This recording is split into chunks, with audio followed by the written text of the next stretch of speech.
8 سال جو جب میں ہم مفتی رشید احمد صاحب سے بیعت تھے تو ان کا روزانہ بیان ہی اسی پہ ہوتا تھا، دنیا مسافر خانہ ہے، دنیا مسافر خانہ. اتنا یہ کہ جب وہ عمرہ کر کے آئے تو ان کے جو میزبان تھے انہوں نے کال کی کہ حضرت آپ گھر پہنچ گئے. انہوں نے کہا کہ میں گھر تو نہیں پہنچا، ابھی ناظم آباد کے مسافر خانے میں ہوں.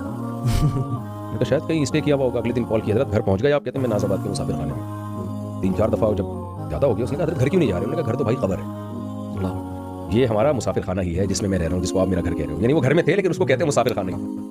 تو مسافر خانہ ہونا اس کے دل میں بیٹھے. حضرت فرماتے تھے مال رکھنا منع نہیں ہے. اتنے بڑے بڑے صحابہ ہیں جن کے پاس دولت تھی. حضرت سلیمان علیہ السلام تو اللہ کے محبوب پیغمبر، ایسی بے تحاشا دولت.